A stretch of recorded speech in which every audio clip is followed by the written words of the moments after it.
Hey everyone, it's David Sirota. So by now you've probably heard about the chemical plant emergency in Houston, Texas. A major chemical plant has been flooded, been without power, and its CEO has said that they can do nothing to prevent a major explosion from happening. There have been reports of plumes of smoke coming up from the plant near Houston, Texas, in Crosby, Texas. The CEO of the company, the spokesman for the company, has said it's noxious smoke. The context for this is important.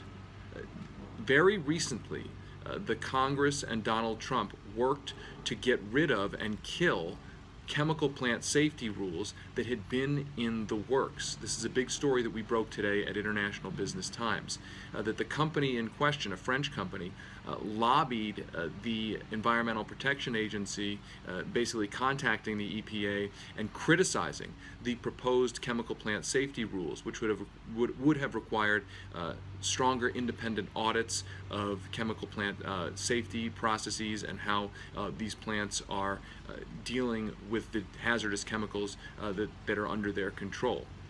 So the company, in the comment period, contacted the EPA and slammed the rule. Now, it wasn't the only one that had done that. It is a part of the American Chemistry Council, which is a major lobbying group in Washington, and that lobbying group also criticized and fought against the proposed chemical plant safety rules, calling it basically overburdensome, too much regulation. We looked at which members of Congress were trying to prevent these Obama-era rules from going into force. And guess what? A number of Texas Republicans played a pivotal role in killing these proposed rules. There was legislation in the House and Senate to overturn the rules by statute. These resolutions came up. They were supported by, among others, Senator John Cornyn, Senator Ted Cruz, and a number of House members from Texas who got a lot of money from the chemical industry. The Texas lawmakers are among the top recipients of campaign cash from the chemical industry. The House members who supported overturning the rules got more than $600,000 of campaign cash from some of the groups involved in trying to get rid of this.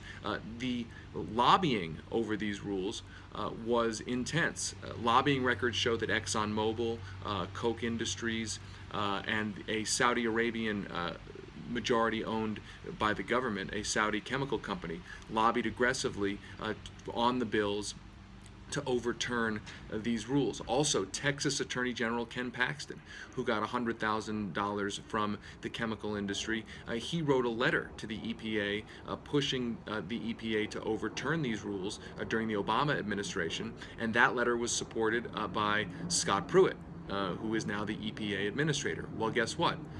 Earlier this year, the Trump administration, under the leadership of Scott Pruitt, moved to kill the rules, basically blocking them for years, delaying them, not allowing them to go into effect.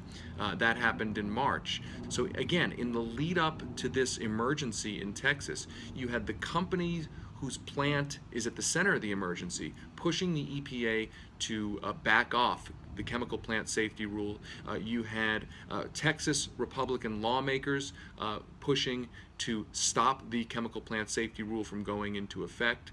You had major chemical companies lobbying to stop that rule from going into effect while they're giving huge amounts of money to the key Texas Republican lawmakers who were at the forefront of the fight to stop these chemical plant safety rules from happening. This is important context. It is important to understand the policy framework that is surrounding these kinds of events that are unfolding, whether it's in Texas or anywhere else. Now, would this emergency have happened if those rules had been in place? Who knows? But the point is that these rules were designed specifically to try to minimize and prevent against the kinds of emergencies we're now seeing. And now we have an emergency like this after the effort to kill these rules was successful.